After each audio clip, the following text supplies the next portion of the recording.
Assalamualaikum warahmatullahi wabarakatuh. Hai semuanya, pertama-tama saya akan memperkenalkan diri saya terlebih dahulu. Nama saya Maya Putri Fani, kelas 9B, asal sekolahnya dari SMP Islam Nabilah. Di sini saya akan membuat video yang berisikan tentang virus corona. Nah, virus corona ini sekarang udah menyebar ke beberapa negara di seluruh dunia loh. Kalian tahu nggak sih apa yang dimaksud dengan corona? Corona adalah kumpulan virus yang dapat menginfeksi sistem pernafasan.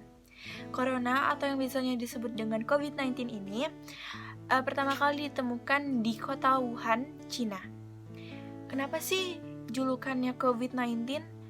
Nah, COVID-19 ini sebenarnya sebuah singkatan yang berasal dari Coronavirus Disease 2019. Kenapa ada angka 19-nya di belakang?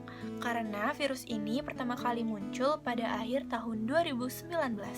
Virus ini dapat menginfeksi siapa aja loh. Namun, efeknya akan menjadi lebih berbahaya atau bahkan fatal bila terjadi pada lansia, ibu hamil, orang yang sedang sakit, perokok, dan juga orang yang memiliki daya tahan tubuh yang lemah. Orang yang terjangkit virus corona ini memiliki beberapa gejala. Beberapa di antaranya yaitu demam, batuk, mudah kelelahan, sakit tenggorokan, dan juga sulit bernafas. Bagaimana sih proses virus menyerang bagian pernafasan? Awalnya, virus ini akan berkembang dan menginfeksi saluran pernafasan atas. Nah, virus tadi akan menyebabkan nyeri tenggorokan dan juga batuk kering. Di waktu yang bersamaan, interferon akan memicu aliran protein untuk melawan virus dan berusaha meredakan penyebarannya. Namun, sel ini tak selalu tepat sasaran. Jika sistem imun tidak dapat menghentikan virus bereplikasi, interferon justru beresiko merusak sel secara keseluruhan. Tapi, ketika virus ini dapat melawan sistem imunitas di pernafasan atas, proses ini akan merusak jaringan paru-paru dan membuat jaringan membengkak. Akibatnya, paru-paru sulit memasok oksigen dan juga karbon dioksida yang ada di dalam tubuh kita ini sulit dikeluarkan. Ada beberapa hal yang dapat membuat seseorang tertular virus ini loh. Yang pertama, tidak sengaja menghirup percikan air ludah, batuk, dan juga bersin si penderita COVID-19. Yang kedua, menyentuh hidung ataupun mulut tanpa mencuci tangan terlebih dahulu setelah memegang benda atau menyentuh benda yang terkena cipratan air ludah atau air liur si penderita COVID-19. Yang ketiga, kontak jarak dekat dengan si penderita, misalnya bersentuhan ataupun berjabat tangan. Agar kita tidak terjangkit virus, ada beberapa hal yang harus kita lakukan sebagai pencegahannya.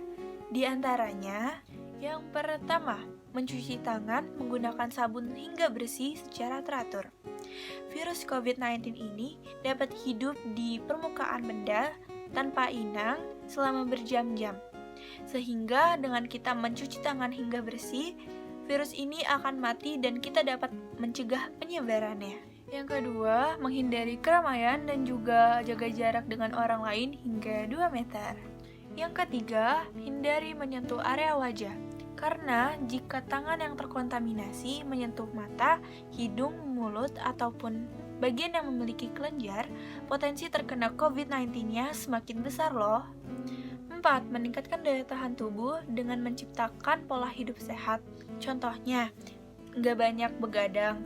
Habis itu, olahraga secara teratur di rumah, makan makanan yang bergizi, banyakin minum airnya, dan lain-lain. Itulah beberapa cara pencegahan yang dapat saya sampaikan kali ini. Dan saya ingin berterima kasih kepada tenaga medis dan juga para aparat yang rela berkorban untuk melawan kasus ini. Serta saya juga ingin berterima kasih kepada orang-orang yang terjun untuk melawan kasus ini juga. Pesan yang dapat saya sampaikan untuk kalian, tetaplah di rumah, jangan banyak-banyak keluar. Kalau keluar tuh misalnya ada kebutuhan penting, betul-betul penting aja, jangan lupa makan makanan yang bergizi. Sekian video yang dapat saya sampaikan. Jika ada salah kata atau kurang dan lebihnya mohon dimaafkan. Akhir kata dapat saya sampaikan, wabillahi taufiq wal hidayah. Wassalamualaikum warahmatullahi wabarakatuh. Tetap jaga kesehatan ya. Bye.